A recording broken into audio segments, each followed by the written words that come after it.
Alors bonjour à toutes et à tous, rebonjour à toutes et à tous, bienvenue au Morning Meeting d'EDFX, le lundi 18 juillet 2016.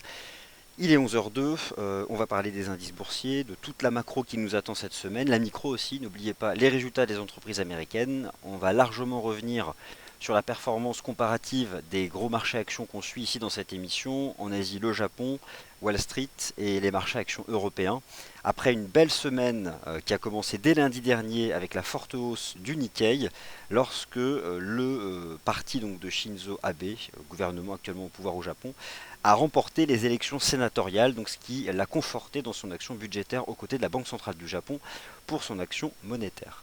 Alors depuis, tout un tas de facteurs, et vous avez sous les yeux l'avertissement sur les risques liés au trading, je vous invite à le lire pendant cette introduction, qui ont soutenu l'attrait pour le risque, le nouveau gouvernement britannique qui est mené donc par Theresa May, le début de la saison des résultats trimestriels aux États-Unis et surtout une bonne surprise qui est venue des grosses banques d'affaires américaines. Le marché ne s'attendait pas à ce que les résultats soient bons. Sur le plan macroéconomique, vous avez pu suivre avec nous la semaine dernière toutes les statistiques économiques, comme finalement ça s'impose ces dernières semaines, fortes aux États-Unis, décevantes en Europe, ce qui permet sur le marché d'échange au dollar US de conserver sa place de leader, quand bien même la Réserve fédérale ne relèverait pas ses taux ni cet été, ni cette année, voire peut-être même pas au début de l'année prochaine. En tout cas, cette semaine, ce n'est pas la Réserve fédérale qui nous intéresse. Alors on passe en revue ensemble l'agenda macroéconomique de cette semaine. Ensuite, on attaque par les indices boursiers. Je repasse en revue le Forex, les paires majeures et les paires croisées ou mineures en fonction des questions que vous allez laisser traîner dans le chat. Donc Euro-Yen, GBP-Yen par exemple, tout ce qui vous intéresse. Les matières premières, je redirai un mot dessus, je viens de vous proposer un panorama et vous avez donc déjà sur le site ou sur la chaîne YouTube le résumé de la vidéo donc, qui a été faite entre 10h30 et 10h45 et on terminera par le Bund, un contrat de taux suivi dans cette émission. Alors c'est parti, l'agenda macroéconomique. Aujourd'hui, pas de statistiques majeures. Bon, chaque lundi, la Banque Centrale Européenne donne le détail du développement de ses programmes monétaires. Donc voilà, maintenant le marché est habitué, c'est pas un non-événement, mais on sait à peu près ce qu'elle va nous annoncer. Les chiffres en Nouvelle-Zélande, voilà, peu d'impact sur le marché d'échange. Donc aujourd'hui, pas de chiffres majeurs, en tout cas pas sur le plan des statistiques. Demain, l'indice des prix à la consommation au Royaume-Uni. En fait, cette semaine, concrètement, le marché attend surtout la Banque Centrale Européenne, alors qui a déjà plus ou moins tout fait sur le plan conventionnel. Est-ce qu'elle va cette semaine adopter un taux de refinancement négatif? Pour l'instant, il est fixé à zéro. C'est peu probable parce que même la semaine dernière, la Banque d'Angleterre l'a pas fait. Elle était attendue sur la baisse de taux, elle l'a pas fait. Elle pourrait le faire en août. Et en fin de semaine, des statistiques importantes pour l'économie canadienne, avec donc un dollar canadien, des paires en CAD qui seront impactées. Alors, on commence par les indices boursiers et notamment par les nouveaux records historiques de Wall Street. Faites quand même attention à une chose, un marché ne monte pas en ligne droite. La semaine dernière a été particulièrement haussière. Vous avez sous les yeux un graphique qui met côte à côte l'Eurostoxx 50 en données hebdomadaires, donc le CFD EUSTX 50 de FXCM, et ici le CFD SPX 500 qui représente l'indice S&P 500. Wall Street vient d'enchaîner une, deux, trois semaines consécutives de hausse qui ont permis de faire des nouveaux sommets historiques. En Europe, on n'en est pas là, mais malgré tout, depuis les points bas de fin juin, les marchés actions européens ont repris 10%. Donc, on peut temporiser, revenir faire des pullbacks, comme par exemple ici sur l'Eurostoxx 50 en direction des 2900 points. C'est tout à fait possible. Wall Street peut revenir tester ses précédents sommets historiques qui ont été dépassés la semaine dernière, avec par exemple un mouvement de retour sur 2137 points. Donc faites attention, n'achetons pas n'importe où, des consolidations sont possibles et on va regarder les graphiques intraday dans un instant. Mais en tout cas voilà, c'est quand même ça qu'il faut garder à l'esprit. Ça c'est le marché action US qui surperforme largement pour des raisons macro, pour des raisons micro, et en plus d'une macro et d'une micro solide, la Fed n'envisage pas de relever ses taux. Ça c'est un peu idéal pour que les actions américaines s'apprécient davantage.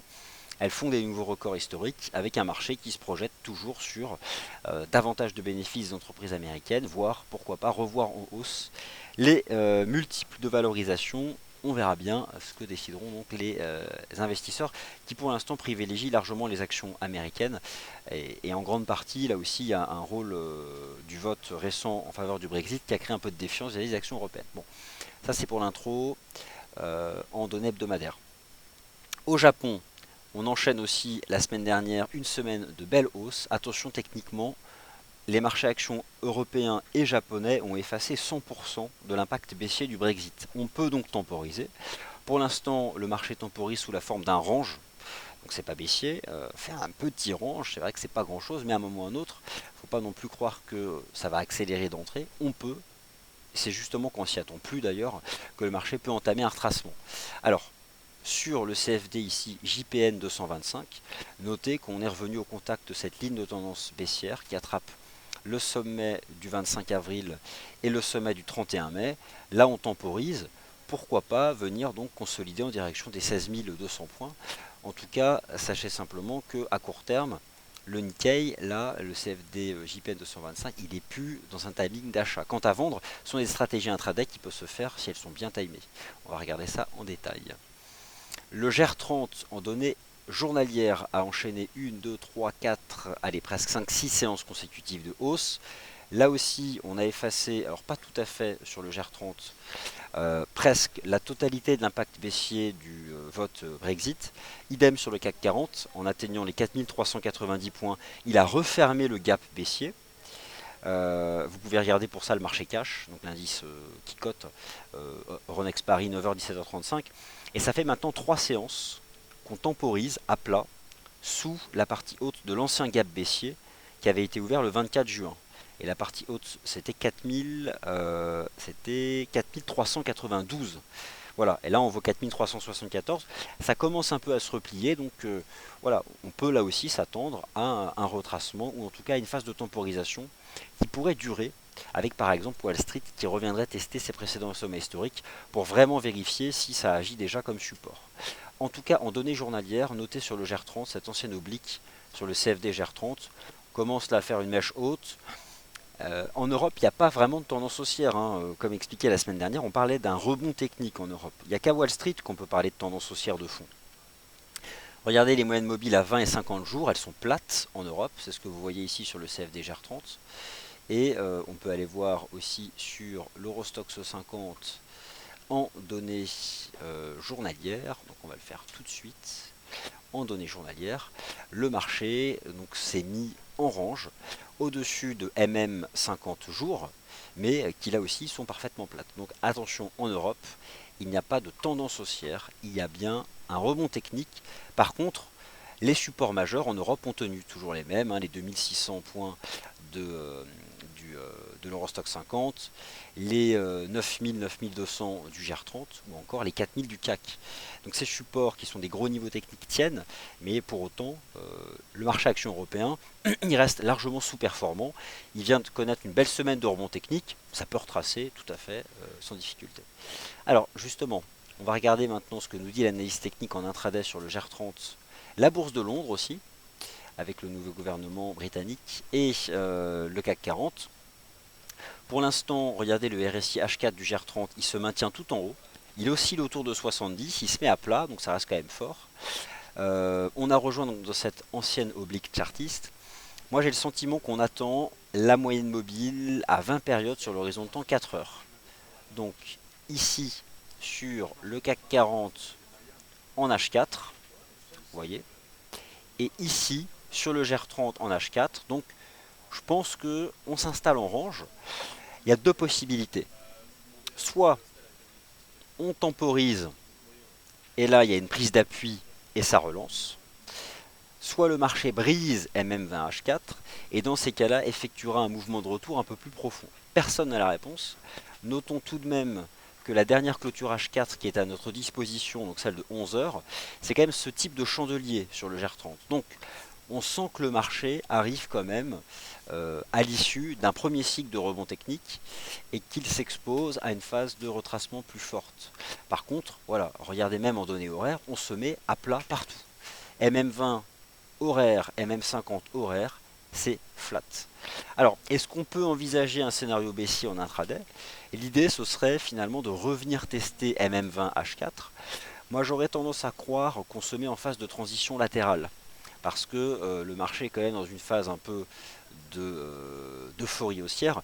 Si jamais vraiment en Europe on devait commencer à retracer, je pense que le point de départ ça viendrait de Wall Street. On regarde beaucoup Wall Street parce que c'est un marché hors norme qui fait des nouveaux records historiques.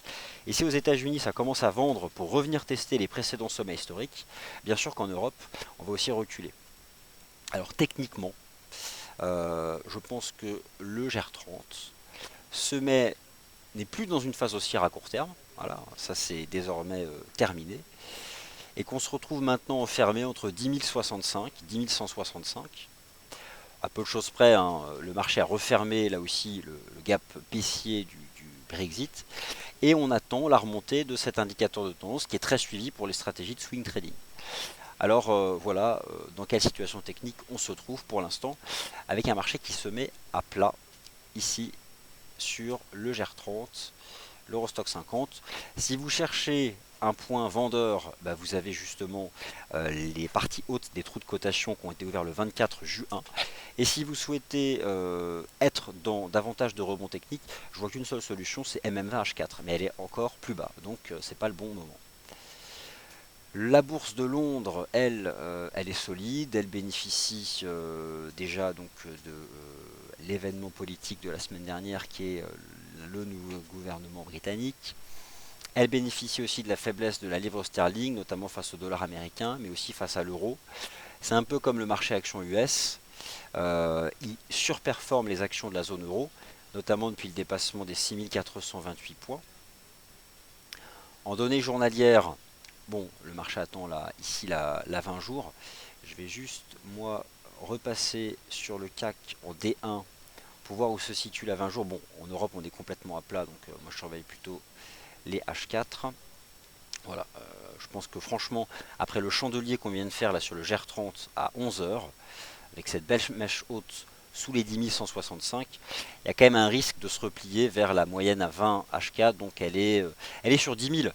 Le marché action allemand peut revenir chercher les 10 000 points, là, temporisés, aujourd'hui, sur cette séance du 18 juillet.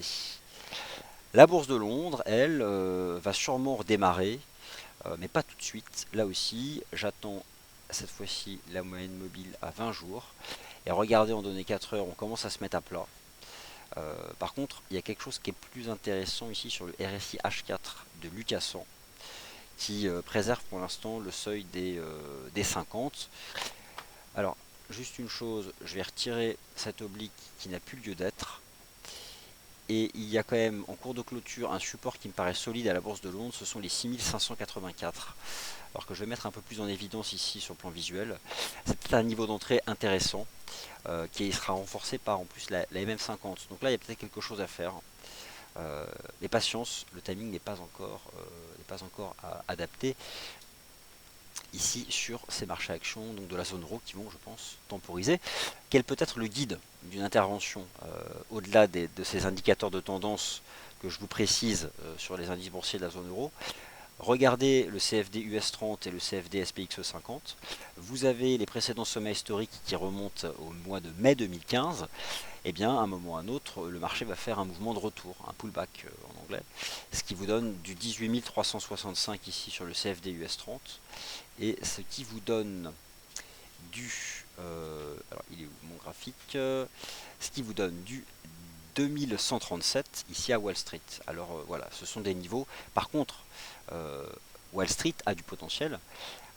Et là, vous avez, en cas de test des précédents sommets historiques, peut-être une stratégie à adopter sur ces marchés actions US. Donc ayez en tête ces niveaux à un stade précoce pour être prêt lorsque le marché reviendra dessus.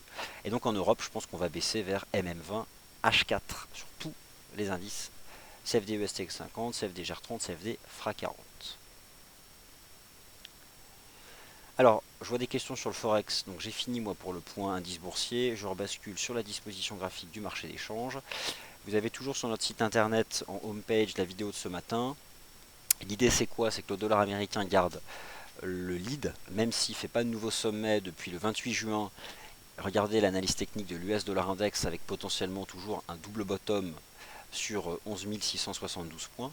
Un scénario que je privilégie tant qu'on fait ce petit range au-dessus des 11 950 dans à peine 20% de retracement de toute la jambe de hausse de l'US Dollar Index qui est liée donc à la vente des devises européennes au lendemain du vote britannique favorable au Brexit. En données journalières, j'apprécie le fait que MM20 jours, MM50 rentrent par le bas dans le range et j'attends une prise d'appui cette semaine. Alors, pas forcément en lien avec la macro US, peut-être les bons résultats des entreprises américaines. Euh, bon, le marché va aussi commencer à se projeter sur le fait qu'il y a moins de 6% de probabilité implicite de voir la Réserve fédérale relever ses taux le mercredi 27 juillet. Et en fait, cette semaine, ce sont surtout les devises européennes cotant façon dollar qui vont avoir un impact sur l'US dollar index. Alors, justement, l'euro-dollar reste face à un risque de baisse, notamment après cette séance ici du 15 juillet. On peut même parler d'un bearish engulfing, donc d'un avalement baissier en terminologie japonaise. Lorsque je regarde le chandelier journalier de l'euro-dollar du 15 juillet, je prends ici les extensions de Fibo et je projette vers le bas l'amplitude. Ça me donne 1,0950. Alors je ne suis pas en train d'anticiper la cassure des 1,1020. Si vous vous mettez en cours de clôture, ça fait presque un peu triangle descendant. Moi, je vais garder le scénario baissier sur l'euro-dollar, non pas sous 1,1120, mais tant qu'on se maintient sous la moyenne mobile à 20 jours. Donc ce sera mon niveau d'invalidation, qui en plus a l'avantage d'attraper la partie haute de ce chandelier d'avalement du 15 juillet. Voilà, donc au moins ça permettra d'être clair, parce que si c'est vraiment un chandelier d'avalement baissier, l'impact doit être immédiat. C'est-à-dire qu'une configuration en chandelier japonais, elle doit être confirmée le lendemain. Surtout ici, les configurations courtes en 2 chandeliers. Donc, concrètement, un signal qui serait baissier, je dis bien court terme pour l'euro-dollar, ce serait de briser 1,1020. Et dans ce cas, ça nous ramène à 1,0950. Et pour gérer son risque, on a la moyenne mobile simple à 20 jours, ici qui retombe. Le fait d'avoir ce scénario sur l'euro-dollar, clairement, ça alimente le scénario sur l'US dollar index.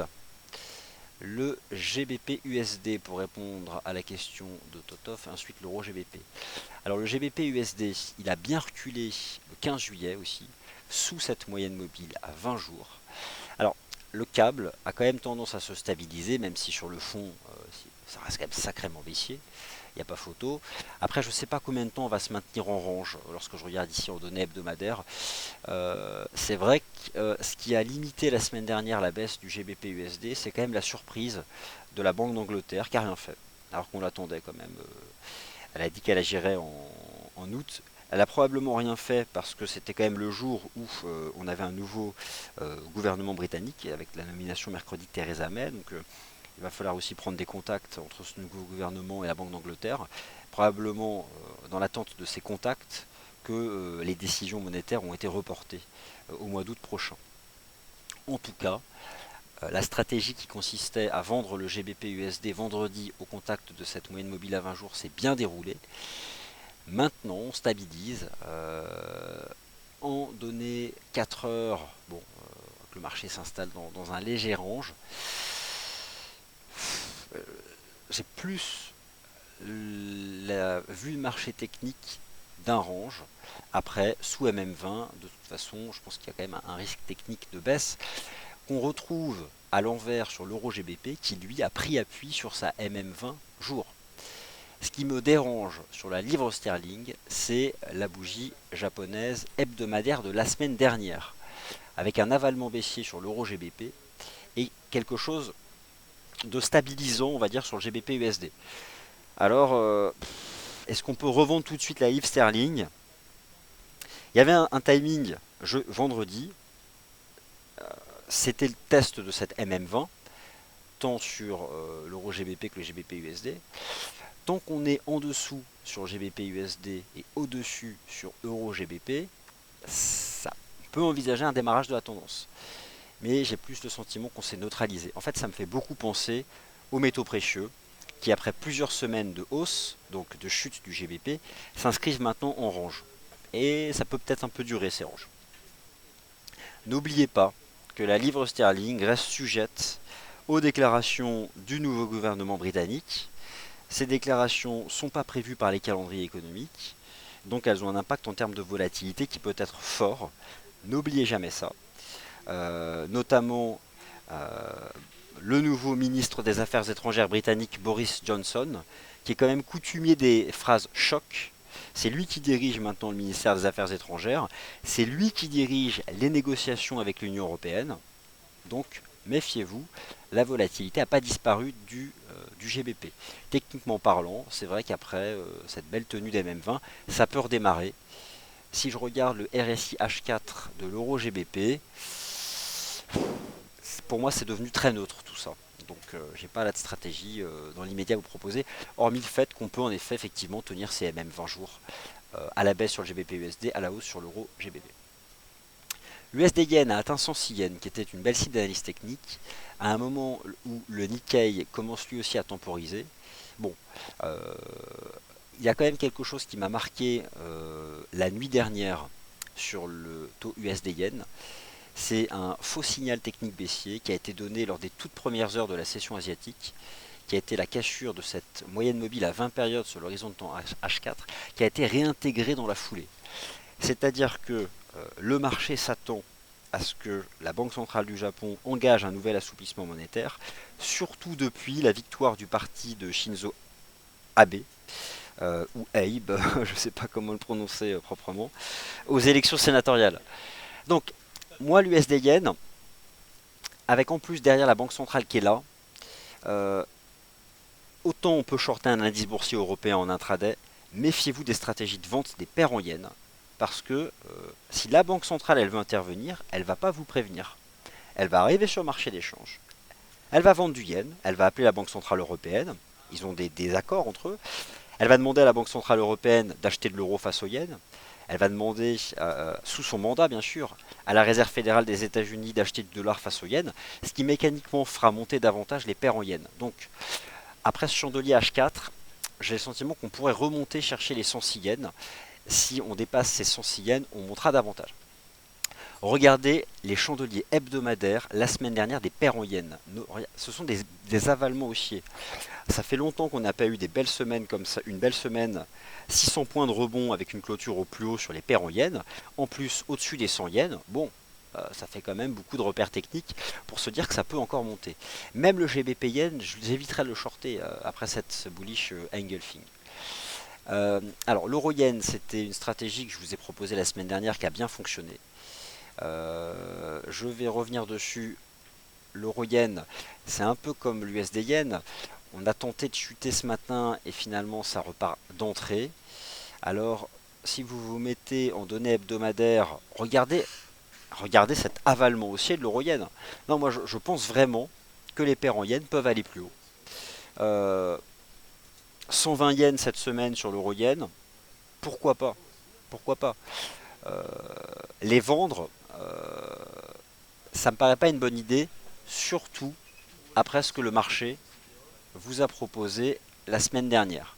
À court terme, on se met dans un range, donc on peut ici faire, regarder sur l'euro yen en D1, une temporisation entre MM20 et MM50. Mais voilà, on a ici un premier support qui se trouve dans cette zone entre 115,50 et 116. Pour l'instant ça tient, presque même une dive haussière cachée. Attention quand même à la capacité de ce marché de repartir en avant.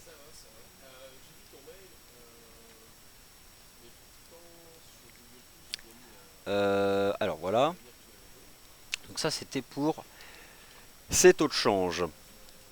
Alors pour les autres paires majeures, je vous rappelle, je vous donne le lien. Alors ce matin, pour ceux qui n'étaient pas présents, dans le Good Morning Euro Dollar, je vous ai fait un tour d'horizon propre. Je vous mets le lien vers la vidéo de ce matin. Allez-y, prenez le temps de la regarder, elle fait 15 minutes.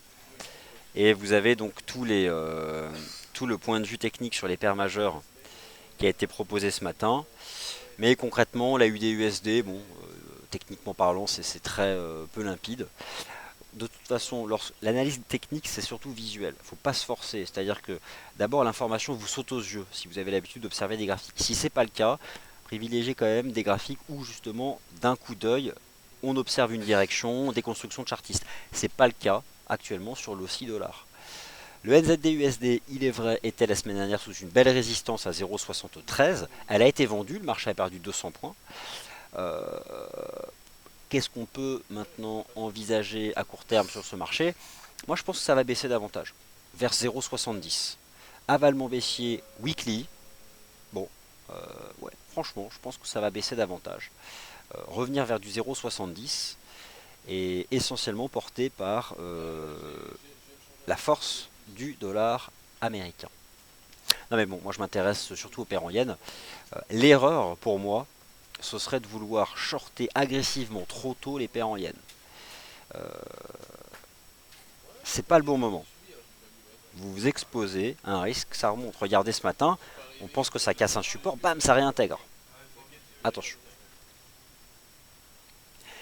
Les matières premières, je vous en ai parlé ce matin dans le Commodities Market Report. Je vous mets dans le chat la vidéo de ce matin. Sinon, vous allez en page d'accueil de DailyFX. Je l'ai nommé matières premières, le tour d'horizon du lundi 18 juillet. C'est pareil, ce sont des petites vidéos d'un quart d'heure où voilà, prenez le temps, un quart d'heure, vous avez notre point de vue.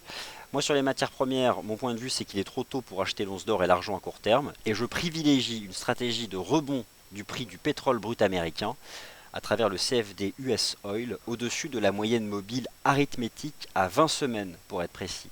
Donc sur votre plateforme, c'est la MVA, moyenne mobile simple à 20 semaines, pas à 20 jours. Et vous allez voir qu'elle a bien attrapé les cours la semaine dernière et donc c'est toujours celle-là qui m'intéresse. Et je termine par la question de Farid qui me demande un point de vue sur le taux de change USD CAD. L'USD CAD forme un support à 1,2830. Le seul problème avec l'USD CAD, c'est qu'il s'agit d'un trading range en données journalières. Alors, techniquement, le RSI oscille autour de 50. Au niveau des prix, c'est un range de 400 points, j'arrondis entre 1,28 et 1,32. Toutes les moyennes mobiles journalières sont à plat et parfaitement convergentes.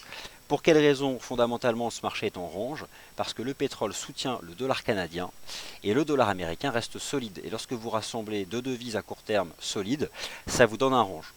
La seule stratégie que je vois sur l'USD CAD, vous avez la ligne de tendance qui attrape le point bas du 3 mai et le point bas du 23 juin. Lorsque le marché la testera, on peut éventuellement l'acheter. Voilà, ainsi s'achève le morning meeting. Je vous laisse avec ce graphique de l'US Dollar Index. Et puis, on se retrouve, vous retrouvez Sylvain à 13 h pour le 13 h des day traders. Et moi, je vous retrouve à 15 h 15 pour le Wall Street Insider. Merci à tous et à tout à l'heure.